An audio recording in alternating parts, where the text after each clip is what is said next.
on this rap-ish. I ain't even broke a sweat, homie, this practice. Pondering my next move, staring at my track list. Hope I ain't missing my window. Praying like a Baptist, Seattle's own. Tired of this Game of Thrones. They made a list of the best rappers, and guess who wasn't on? While the disrespect continues, I'm steady packing these venues. Guess if you ain't at the table, you on the menu. And I'm that spitter, baby. They don't want you to see, but everybody south of Capitol Hill's rocking with me. Boys smoke the trays and ponder getting their life together. I'm comfortable with my role, so I'm like, whatever. Me, I ain't got a job, but I work hard. And you don't work hard, but you got a job. The irony is I'm judged while you feel the applause. I'm slept on, that's why I had to set this alarm. My dudes is armed, I'm armed with this arm charm. Body banging like she got that cream from Barry Bonds. Yeah. I did it for the city, I did it for the love, I did it for the people, I did it for us. X-ray season is here, a real hitter with a mic, I'm everything that they fear. With that, hood ain't the same, I was all on their ass, I'm level-headed. So yo, my dudes love when I spaz, and I'm so over Seattle's passive-aggressive attitude. They don't call you back, what they really saying is F you. While I'm from the same place, I move at a different pace. I prefer if you just said it to my face, damn, I did it. I did it for the city, I did it for the love, I did it for the people, I did it I hate for these us. average dudes with they average spit, writing average rhymes, knocking average shit. The closer I get, I can feel the people starting to shift. I'm loyal to a fault, and everybody can't come with. Rap's a rich man's game, I'm only playing with change. They bang models and singers, I'm knocking my own flame, I'm different. The crowd, I move with the chosen few. Black thoughts, I could be the front man for the roots. No diamonds and gold, I'm on my sticks and stones. If we can see your panty line, you should have on a thong. My team is strong, through this fire we forged a bond. And they already know what it is when I get on. To the hearse, party like it's December 31st. When I'm on my deathbed, I probably cracking my nurse. You ain't got the bars to compete. I'm a verbal athlete, deflating these boys so they say that I cheat. Damn, I did it. I did it for the city, I did it for the love, I did it for the people, I did it for us.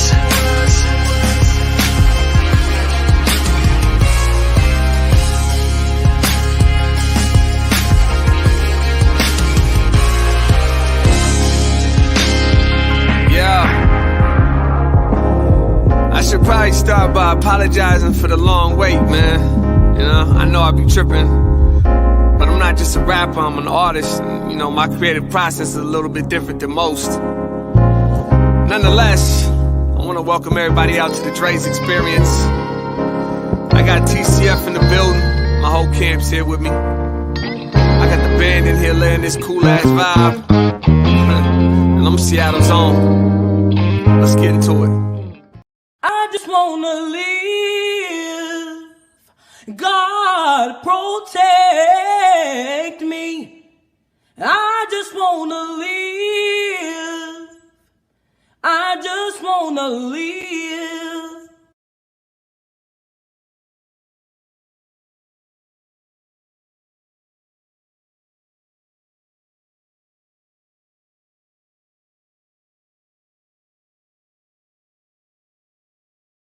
Hope y'all are enjoying your morning so far, because I surely am.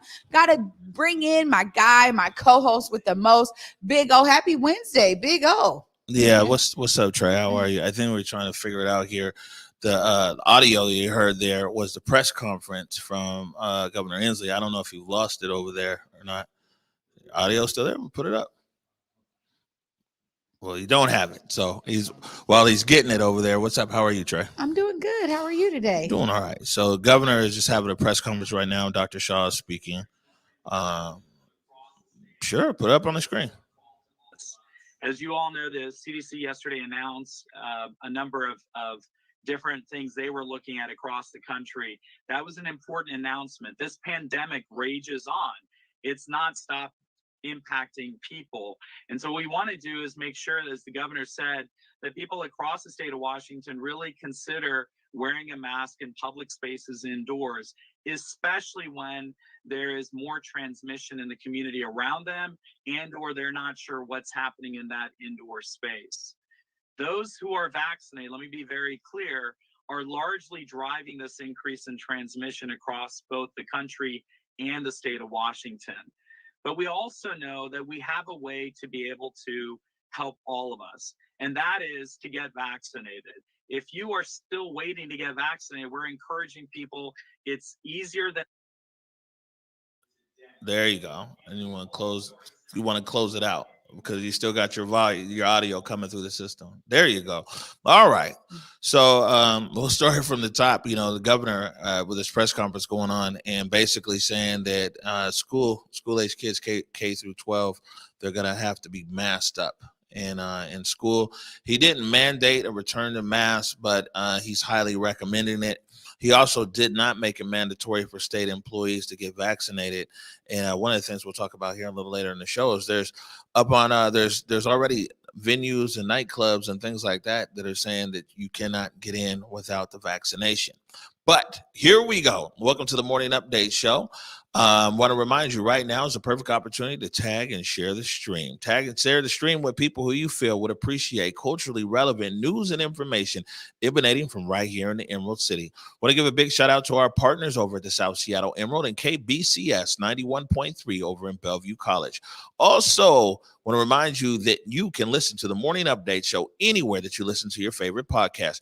Right here, you see SoundCloud is going there in the links, but you can also listen to the Morning Update Show on Google, Spotify, iTunes, or anywhere that you listen to your favorite podcast. You know, it's no excuses season. Election day is coming up around the corner. Great opportunity for you to support independent Black media while also letting people know that you are not entertaining any excuses at all. They're talking about COVID here. This is the part of the show we want to remind everybody and put the link in the comments there that the COVID vaccine is available anywhere, throughout King County, and it's free of charge. You can find the link right there. Most locations you can get 3. Well, the 3 are offered. I don't know if you might need all 3 the way they keep talking about everything. But you can get one of the 3 vaccines there. What do we have here? Our blog is still there. Oh, has it been updated? We'll put it up there, though. Still up there. So we're waiting on Mr. Everard to update this here. But Inye Dinish and Mike Davis of the South Seattle Emerald. And they're talking about why they got vaccinated. And, you know, to be honest with you, it's a lot of people who are coming out right now saying, man, this is why I'm not going to get vaccinated. One of them, I think it's Rolovich, is the name of the head coach over there, Washington State University. And he was like, yo, man, I don't have a problem with anybody else getting vaccinated. You know, if you want to do it, it's great.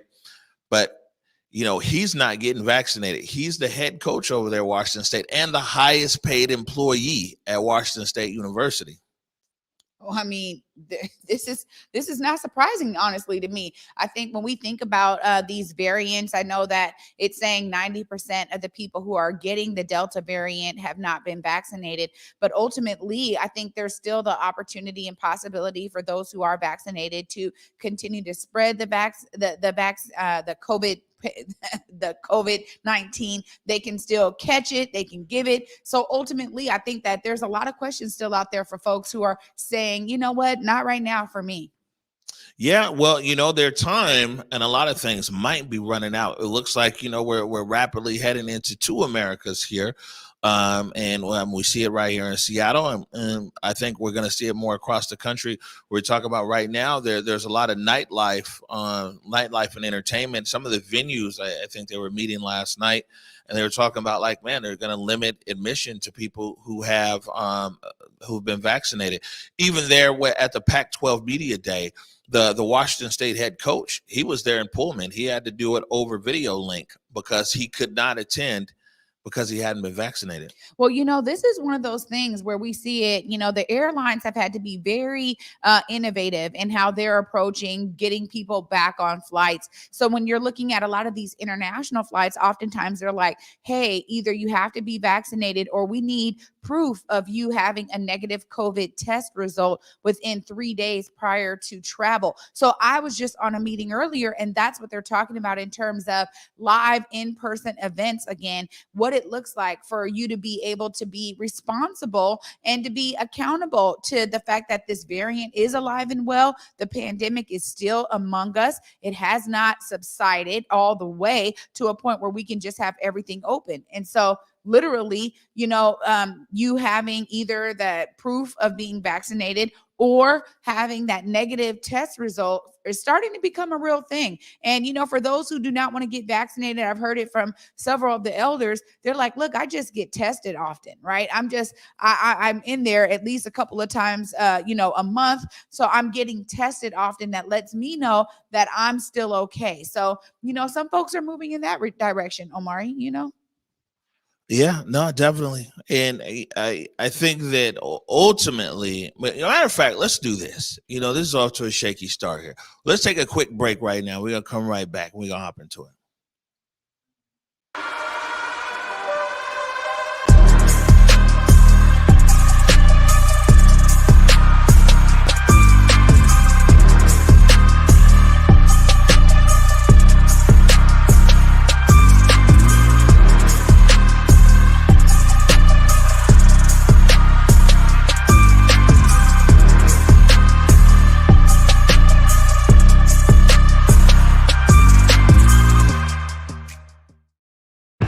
Hey, it's me, downtown Seattle, C-Town. Wish you were here. Here, to explore inside, outside, and everywhere in between. Where it's easy to get my good side. Here, where my rooftops invite you to come early and stay late. Where every view is a postcard, and each night out might be your best night ever. See you soon. Love, C-Town.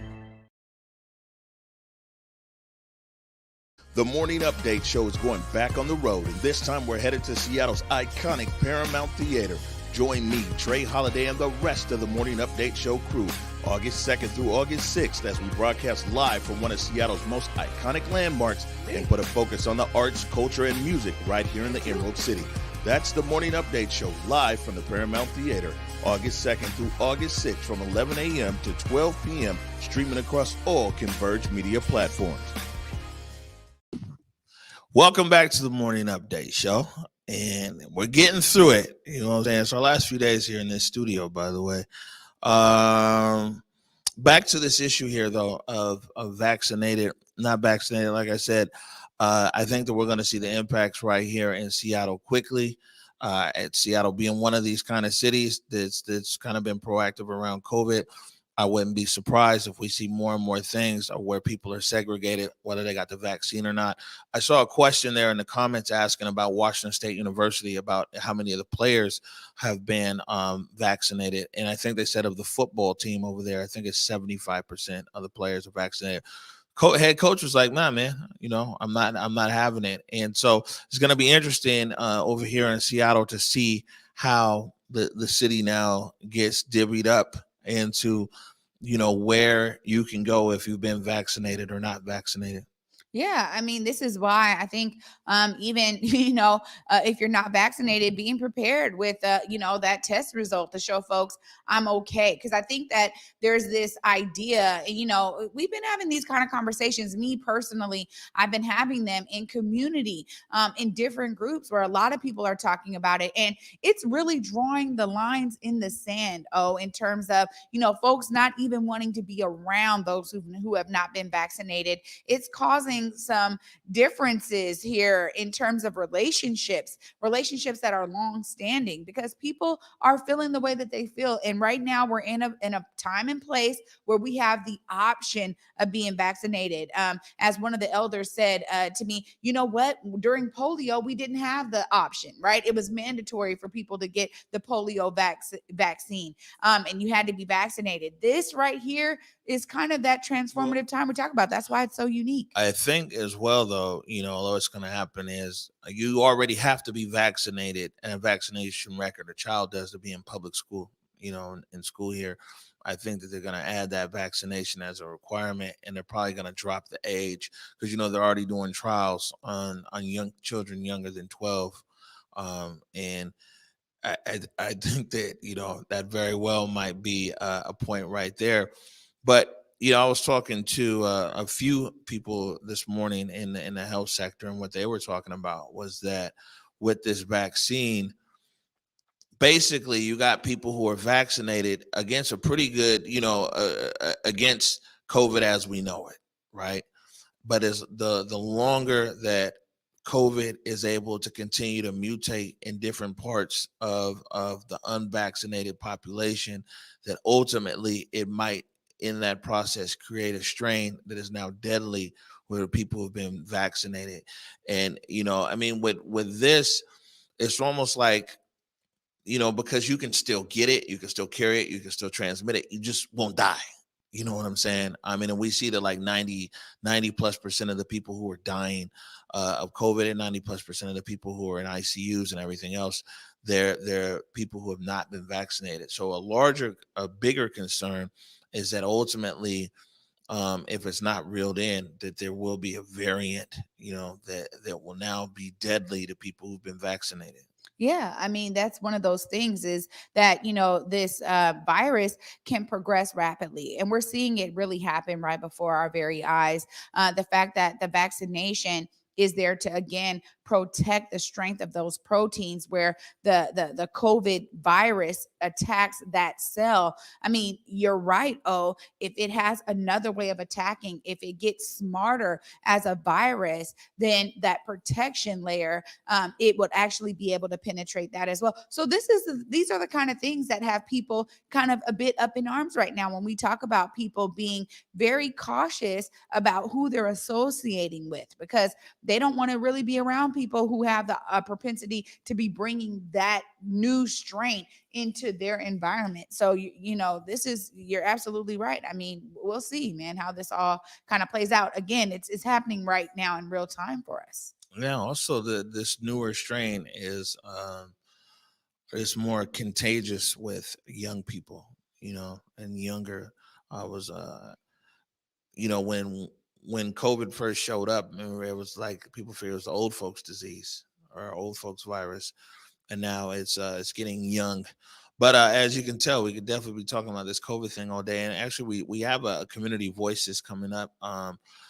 COVID hesitancy in the Black community, and so we'll have a date on that soon, and we'll continue that discussion. Anyways, heading back down the line here. Come on, I know you guys can do it. We need to get Jake to 10,000. Unbelievable, man. He's the best player in the world. I'm glad he's on my side. And going into a game 7, you want the best player in the world on your side. The backyard got mountains in it. I do not move until my accountant finish. Big mason jars, each one an ounce. There, I'll let Trey. I always gets it right. Tell him what to do, Trey. You guys go right on over to Instagram. Follow walk.into.the.light. That is our guy, Jake Gravbrot's handle on IG. And we definitely need you guys to follow Jake. Let's get him to 10K. Get him over that amazing benchmark. He deserves it. There it is. Man, yesterday was a great day over there at the ballpark. We got some pictures and video coming your way soon. Students of the game, Baseball Beyond Borders. Man, I should have put that picture in the show today. Man, I'll put it in tomorrow. I got to meet Dan Wilson, a Mariner icon over there, and we're up there in the suite. Now, all of these guys, the Converge production team was over there in Suite 19 at the ballpark and shot the Baseball Beyond Borders. It was really dope. I want to call to everybody's attention, though, is the Mariners program, the Hometown 9. And there's actually some Baseball Beyond Border kids in that Hometown 9 program. I think we got this overlay here. Mariners making effort to bring baseball to the community through Hometown 9. And that was written by our own Ike Everard. We got the link there in the comments. You can check that out. Good work they're trying to do there. You know what I'm saying? And, man, Ike, as a, he's an aspiring, well, actually he is a sports reporter down there at Arizona State University. He's had a good summer with us because, he's done the Salute to the Negro Leagues, done Hometown 9, he's done Baseball Beyond Borders, Jamal crossovers, the crossover Jamal Crawford's Pro-Am. So he stayed pretty busy on it, but, he got some good stories out there as well. Yeah, absolutely. And you know what? That's the beautiful nature of what's going on right here in our community. I mean, there's such a connection to our young athletes, and the summertime is always a time of training for so many of them. And so seeing Ike be able to, dive into those stories and share those narratives with our audience is a beautiful thing, man. Shout out to you, Ike. I'm glad you were here, came up from Arizona to be right here with us at Converge. And this is your hometown, and you're diving in, man, right here. Yeah, no, I mean, Ike's done a good job. He's leaving us at the end of next week, heading back to school. But I mean, it's definitely had an impactful summer here at Converge. These interns work, man. I'll tell you, they've been out there, but it's all been great. As a matter of fact, they were up there and they've met everybody too. You know what I'm saying? And all these different interviews we do with the mayor and the police chief and council members and some everything else. So, interns at Converge get a lot of real world experience and actually meet a lot of people out there. I believe in putting these kids out there up front. You know what I'm saying? Like, you go ask the questions. So, also want to call your attention. There was an article written by Hannah Scott over at Cairo FM in My Northwest, The Humanity Behind the Numbers in Slew of Tragic Shootings Across Seattle. And I just want to acknowledge Hannah. I did an interview there at Cairo FM radio, and she took that interview and put the article right there. It just breaks down what we talk about is the humanity or lack thereof of what's occurring in our city. And the links there in the comments. But I think that it's important that we always remember and we always keep in mind how so many people are impacted in so many different ways. Yeah, I mean, this is why I love media, because it can take on such a wide variety of forms, so to have this in written format, something that, we talk about right here on the Morning Update show all the time when we're addressing this rise in gun violence, when we're addressing another victim of gun violence. I think so much of it is about the care of us as people and that's really what boils down to me when I think about the term humanity. So much of it is about care. So I love that Hannah Scott wrote about this, and I'm glad that readers will be able to understand that they can impart that into their brains as they're thinking about this rise in gun violence. Yeah, no doubt. Before we go to break here, and we'll go to the second set of breaks, want to send a lot of love to Nathaniel Luke Punzon, who's been a big supporter of us here on Conversion. We were up there on Capitol Hill back in the first week of June, came out to the show. You know what I'm saying? He's been in the hospital for, quite a few days now. And I was just reading here in the comments, and we had made a video, and we had posted a video, but I was reading here in the comments like, yo, I want you guys to send some love and some energy, so we can definitely do that. We're going to take a quick break right now. We're going to jump into some national headlines. You're watching the Morning Update Show. The Morning Update Show is going back on the road. This time we're headed to Seattle's iconic Paramount Theater. Join me, Trey Holiday, and the rest of the Morning Update Show crew August 2nd through August 6th as we broadcast live from one of Seattle's most iconic landmarks and put a focus on the arts, culture, and music right here in the Emerald City. That's the Morning Update Show live from the Paramount Theater, August 2nd through August 6th from 11 a.m. to 12 p.m., streaming across all Converge media platforms.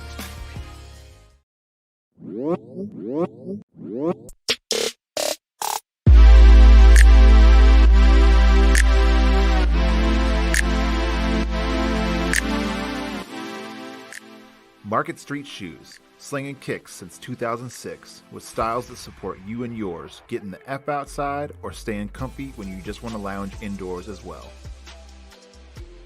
But wait, Market Street Shoes is way more than just a shoe store. Gear up for your next outdoor adventure with apparel and accessories that'll have you looking good on the streets, the trail, or even in your own backyard. With locations in Ballard, Redmond, and online at marketstreetshoes.com, there's undoubtedly a style and size that'll fit your lifestyle.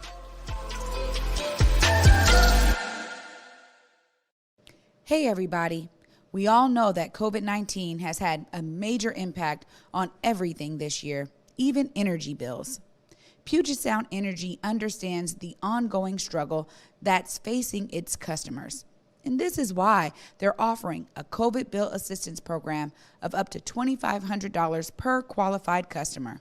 If you or anyone you know are currently behind on energy bills, please contact PSC today to discuss all of the assistance options available. Visit psc.com/COVID to learn more. What's good, everybody? It's your boy Cuddy, and it's about that time again. It's time to get out and vote. This year, we're weighing in on local races from the county executive to the mayor to the school board and more. So now's the time to use your voice and make yourself heard. Read your voter's pamphlet. You can make your selection in any color pen, sign your return envelope, and return your ballot as soon as possible. Be sure to track it through the process at kingcounty.gov/election. Ballots must be postmarked by Election Day, August 3rd, or placed in one of the 73 King County drop box locations by 8 p.m. on Election Day. Look, now from one P to another, it's important that our voices is heard. So please, go out and vote. All right. That was a quick comeback right there. Welcome back to the Morning Update Show. I mean, we might as well get into it. This is a video right here. It came out of from CBS this morning. This is in Aurora, Colorado, where an officer has been charged by the actual police, been arrested and charged there for assaulting a suspect. The chief of police in Aurora, Colorado, is apologizing after a brutal arrest captured on the body cameras of two officers. The footage was released yesterday, and we want to warn you, it is disturbing. Kyle Vinson was arrested Friday on an outstanding warrant charge. Within minutes, he was left beaten and bloodied, saying he was fighting for his life. Jeff Pegues is following this latest controversy for the Aurora Police Department. The body camera videos show officers attempting to arrest three men with outstanding felony warrants. When two flee the scene, Kyle Vinson is left sitting alone. Sit out. What did I do, dude? Officer John Hobart is seen pointing a gun at Vincent, ordering him to lie face down and show his hands, which he does. Hands all the way out. Put your hands out front. Hands all the way out in front of you. Okay. The officer hits Vincent with his pistol at least 7 times.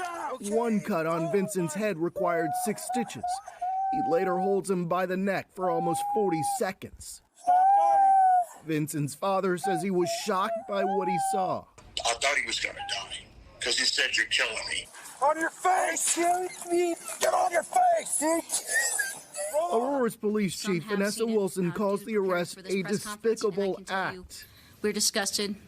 We're angry. This is not police work. This is not the Aurora Police Department. This was criminal. Since becoming chief in 2020, Wilson has worked to reform the Aurora Police Department, terminating 14 officers for misconduct. The year before she became chief, 23-year-old Elijah McLean died after Aurora police put him in a neck hold and paramedics injected him with ketamine after he was stopped while walking home from a convenience store. Wilson says as soon as she saw this new video, she ordered an internal affairs investigation. You move, I will shoot you. Wilson says she supports the quick release of body camera videos, which is now required by Colorado law within 21 days in incidents where there are complaints. And that's why I'm doing it here today, because you have a right to know what happened. Officer Hobart faces multiple felony charges, including second-degree assault and attempted first-degree assault. Another officer on the scene, Francine Martinez, faces misdemeanor charges for failing to intervene or report the use of force. Help! I didn't do anything. Authorities have yet to say whether Vincent will face charges for an outstanding warrant on a probation violation. I didn't do anything, dude. I was just fighting for my life, man. Officer Hobart is on administrative leave without pay. His lawyer would not comment, but says that he will zealously defend his client. Officer Martinez is on leave with pay, which is department policy when charged with a non-felony. We are seeking comment from her or her attorney, but so far, Jerika, we have not heard back.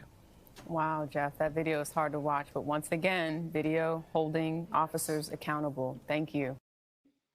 Wow. I mean, very hard to watch. And I think, we have so much to overcome in this country when we look at the history of policing, what started policing. And when we go back all the way to the beginning, it really was a way to employ those who had been helping slave owners capture slaves, those who were enslaved, right? And so when I look at this footage, I'm reminded of that because as you have somebody who's on a warrant, right, for a probation violation, does it really require that amount of brute force? Was he endangering the lives of others? Was he, endangering the lives of the officers? None of that seems to be happening right there. He was literally sitting on the stoop. Others decided to run. He was still there, right? The fact that they could have apprehended him without ever drawing their weapons, without ever beating him with a gun and causing the injuries to his person.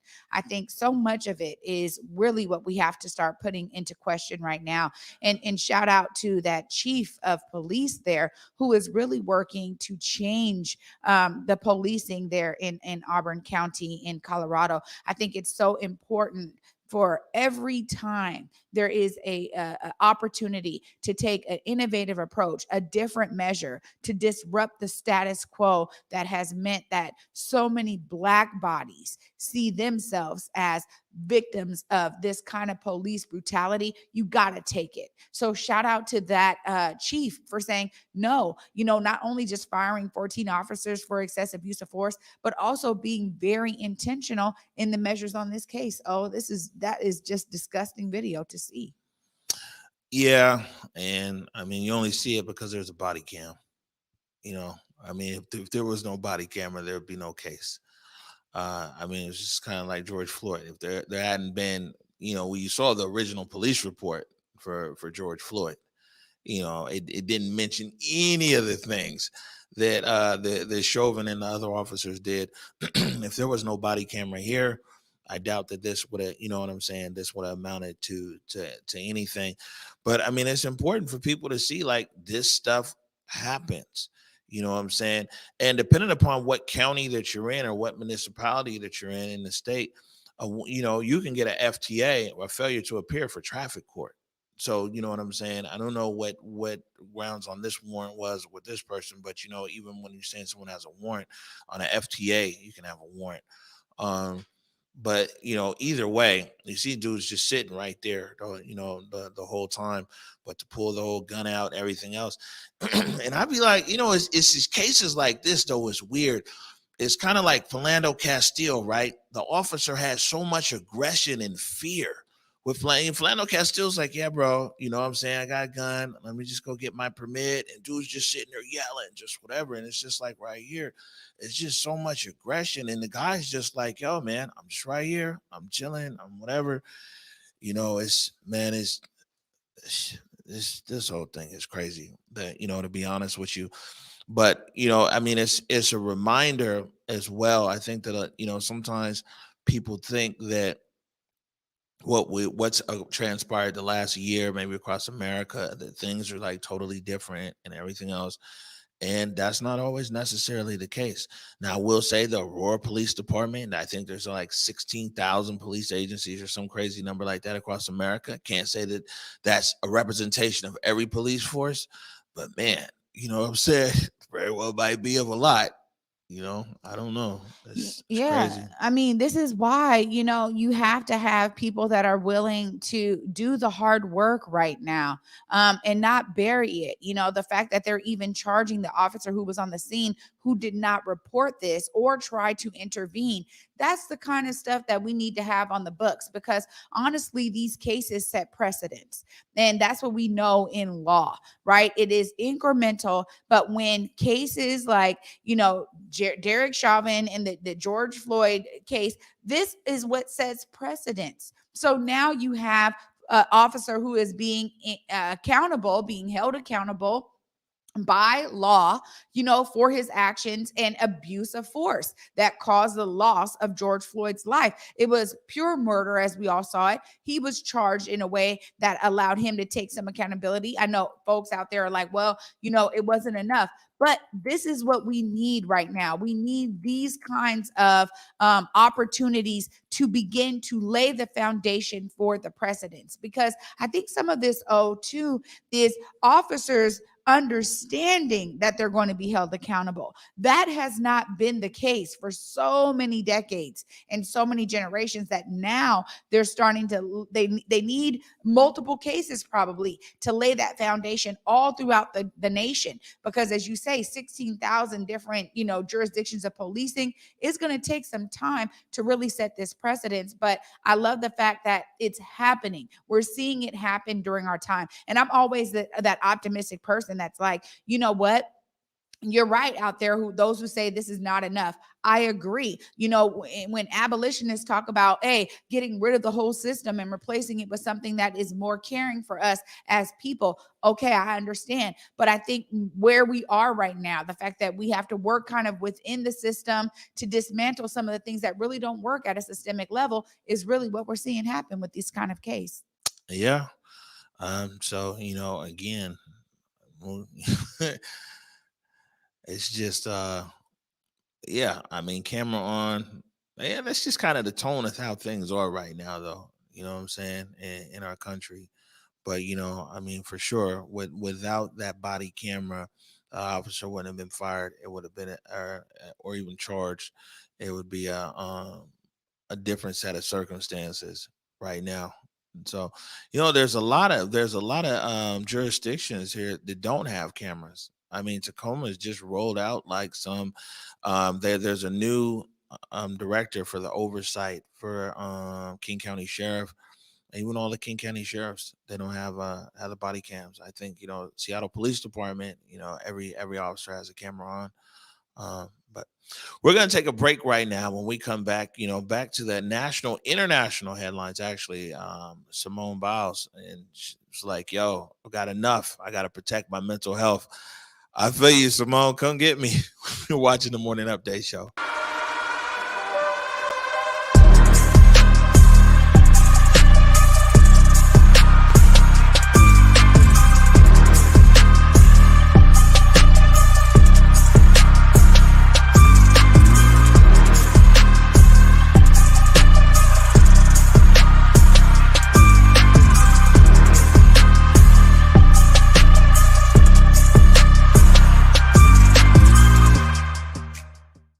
The Morning Update Show is going back on the road, and this time we're headed to Seattle's iconic Paramount Theater.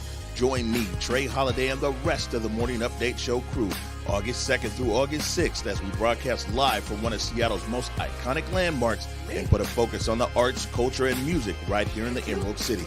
That's the Morning Update Show live from the Paramount Theater, August 2nd through August 6th from 11 a.m. to 12 p.m., streaming across all Converge media platforms.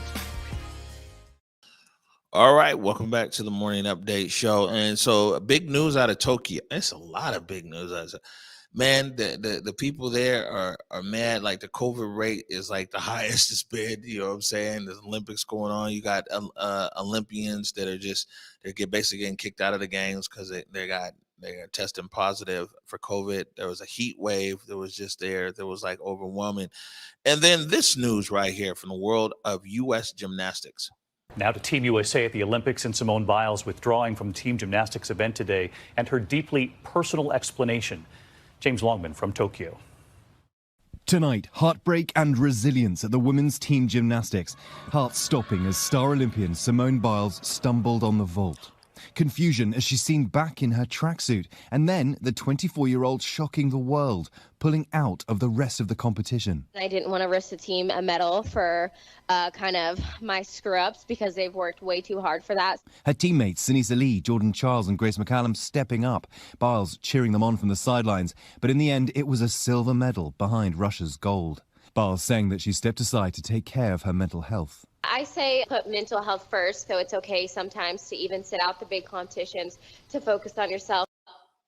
Yeah, you're absolutely right. I think there's so many folks who really can learn that lesson, especially when you're in the spotlight and so many eyes are on you. I think it's important, we have to be able to understand what's going on in our own bodies. And that means not just physically, but mentally, emotionally, spiritually. All of that is very important. And, thinking of yourself as a whole person, how are you treating yourself? How are you caring for yourself? So really shout out to you, Simone, for being able to understand that you need to take some time. And, again, you didn't want it to be, negative on your teammates, as they all have worked so hard. And I know you have as well. I think, this is a lesson many folks can really be learning. I think there's so many people, whether it's spotlight at some international space or spotlight even in community, in your neighborhood, folks knowing you to always show up and show out and be there. Sometimes you have to do that. And I myself,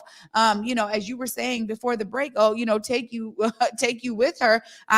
Me myself, I have to learn that lesson, and I have such a great village that is always checking in on me. Hey, are you okay? We know you haven't had a day off. We know you've been burning at two ends of the spectrum. And I've had to start listening more, and taking some time for myself, being just retreating with my family, or, maybe taking a weekend to be like, I'm not doing anything this weekend and I'm going to go out and be with family. I need to retreat to the woods every now and then to replenish the energies, man. So I agree with Simone Biles here that, we really do have to take a priority on our mental health, and especially because you don't want to have a complete burnout. I think that that's something that's really hard to recover from. So when you feel yourself teeter-tottering on the edge there, man, pull it back, make sure you're caring for yourself. Yeah. And that's a big statement right there. You know what I'm saying? At the Olympics, we worked 4 years to get there. And then just kind of be like, it's all good. I need to guard my mental health, which is definitely important. I think that might set an example for other people. I mean, you imagine it's 4 years of work for this one woman, or these few moments, because she competes in a few different events.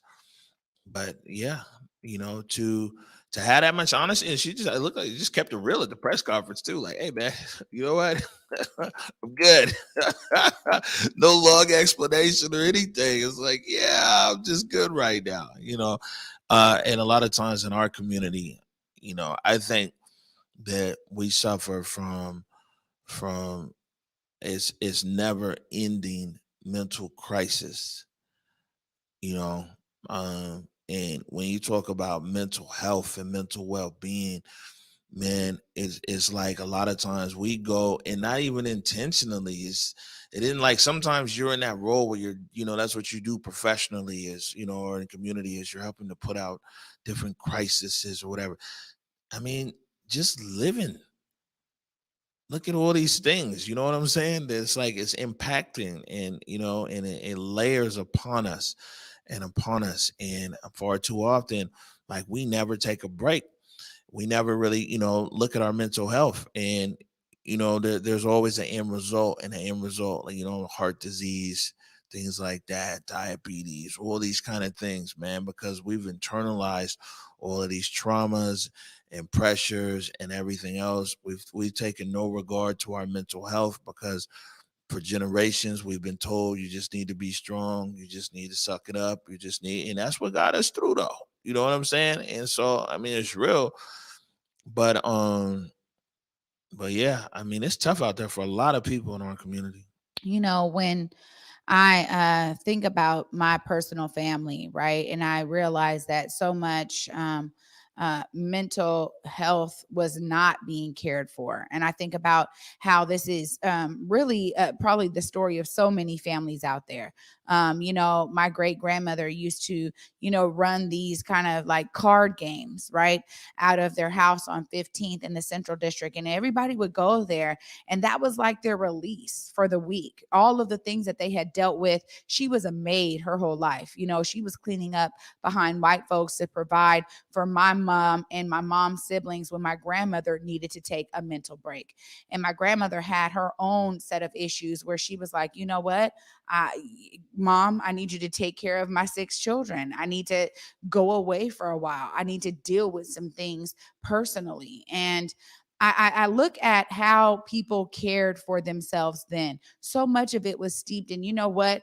I just need something to release it. And this is really what I think so many of our families in the Black community in particular dealt with, whether it was, heavy drinking or maybe just smoking some cigarettes. Maybe but it was something that was like, man, this is providing me that relief. I think what's so important about where we are right now is understanding that, when you're thinking about mental health and when you're thinking about your own wellness, that we need these other practices that are healthy for our bodies also, not just a release or a break or allow us to get away for a little bit. We know marijuana smoking is high up, right? And some folks are like, look, that's just what I do. I understand. But I also think that as we're having this discussion, it would be remiss of me to not include some of the more healthier ways that I've been able to really experience some health and a break. Meditation and yoga, doing qigong, which is like an ancient Asian practice that our ancestors knew in terms of wielding the energies of our body and balancing that out. I think it's so important for us to be taking some more healthy ways of doing that work. Of course, not saying, hey, you can't go out and have a drink with your friends because that's what you guys do. You maybe do that on Fridays. You guys go to happy hour and share, hey man, this is what's going on with me this week. Can you believe my supervisor said this, or I had to deal with this, or a customer came in and I had to deal with this energy? I think so much of it is a mix. And, being able to have those spaces where you can vent freely and have the people that are there to support you no matter how you show up that day, because maybe you've dealt with a lot. I think it's so important. So I love my village for being there for me in that way. I love these healthy practices for giving me a new way of having that mental release. And I think that it's important that we look at, some of the things that historically that haven't always benefited us over the long haul. So, this is a real serious conversation. We've been having it right here at Converge for a long time. It is. It is. Definitely is.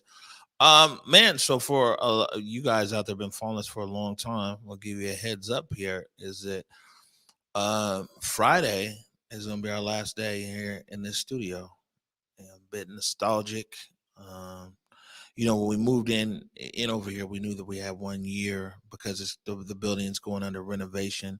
We're down here in a historic district, which is good. That means they can't tear it down, or they can renovate it. So it's going into renovation. So we've only got 2 shows left here on First in Washington. We've had some pretty amazing moments in this studio. I mean, and this is where we broadcast the historic town hall, where you had Mayor Durkin and Nikita Oliver and King County Equity Now and Councilmember Gurmai and School Board Director Hersey all on the same show.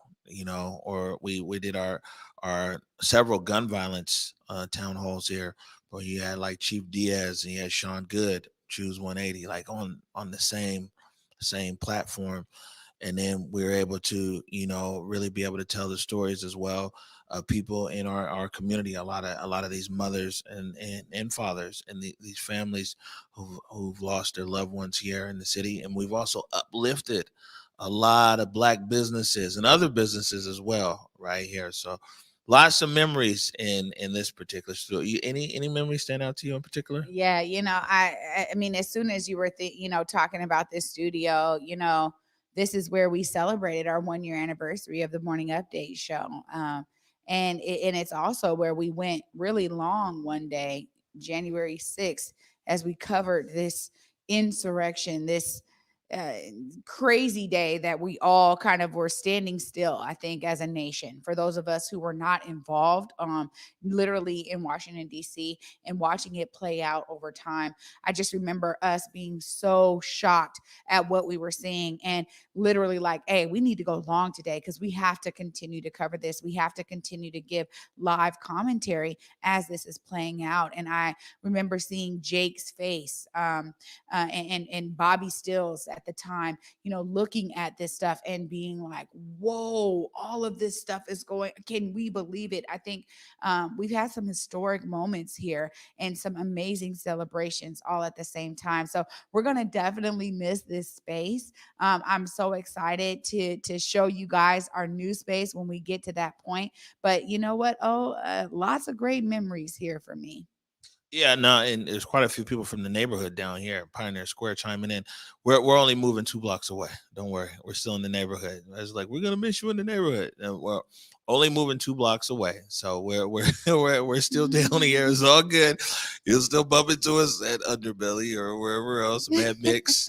Damn the weather. We're Jimmy John's. We're anywhere else out here. You know what I'm saying? So, but it's been a good and historic ride for us here in this studio, and definitely, we wouldn't be here or even making our move to our next studio. We're going to be there for quite a few years into our next studio, but without you guys and your support out there and your continued support, subscribers, donators, Patreon, like, you guys make a lot of stuff possible for us here at Converge, and it's meaningful. And I'll never ever stop saying thank you. That being said, tomorrow we have King County Prosecutor Satterberg is going to be here, and we're going to be talking about, man, the gun statistics here in King County, shots fired, murders, arrests, and some everything else. So the prosecutor is going to be joining us tomorrow. Please feel free to put in the comments any questions that you guys might have for Prosecutor Satterberg, but he'll be here. Yeah, I mean, this is such an important topic, and it's hitting our city, our county in ways that are really unprecedented as we talk about these rises of gun violence activity. So I'm glad that we'll be able to dive into these numbers and into the statistics, because we keep talking about this increase, but being able to understand it from that perspective is going to be really key to this. Yeah, no, it's good stuff. And really looking forward to it. And what's crazy is we were going to have Derek Wheeler Smith from Public Health Zero Youth Detention on today, but there was a murder last night right there by Tyee High School, I think, and it's near the SeaTac area, and some other shootings. I talked to Derek Wheeler Smith last night. He's like, bruh, I can't make it. Well, you know what I'm saying? We're out here trying to figure this stuff out. And so hopefully we'll get public health on here next week. And this is definitely something. It's not even something to stay on top of, because it's really been part and parcel of our coverage from day one. Unfortunately, I really look forward to the day that, like, we're no longer having to cover these incidents of violence that occur in our community. We got a bit of a short show here today. I know it's a production starting right at 12. So any last words before we get out of here?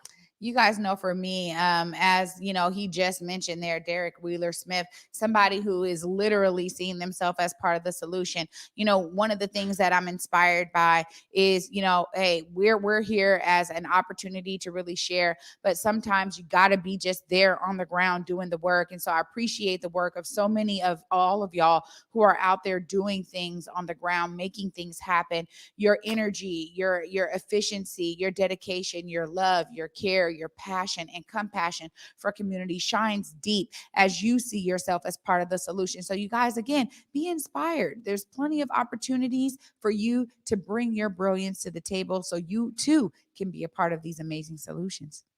All right, good stuff. What's today? Today's Wednesday. So today, 7:00, Seattle News, Views, and Brews with Brian Callanan and the very wordy and nerdy Kevin Schofield. And check that out at 7 p.m. Anything else we got going today, Cuddy? You guys see Curtis Delgado's Vote commercial? Apparently, it's getting rave reviews, especially in the south end of Seattle. Say in the south end of Seattle, his Vote commercials getting rave reviews, and I mean that's also a good point to bring up before we get out of here. It was like, man, get out there and vote. I mean, like there's absolutely no reason for you not to vote. This election is so important. All elections are important. I mean, we could talk about the historical reasons why you should vote, but I don't even think we got to go there. I think that we see these issues that are directly in front of us right now here in our city and our county, and it's very important that you guys make your voices heard. I'm not going to tell you who to vote for, but I will tell you, get up, get out, go vote. And on that note, go forward in your purpose, go forward in your humanity. And until tomorrow at 11 a.m., peace. Lift every voice and sing till earth and heaven ring with the harmonies of liberty. Let our rejoicing rise as the listening skies. Let it resound loud as the rolling sea.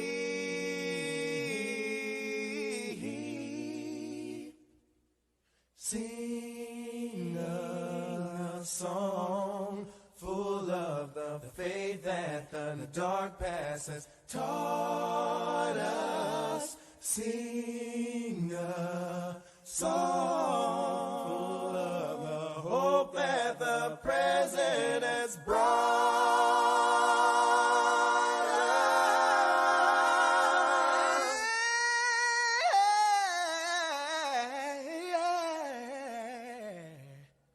Facing the rising sun.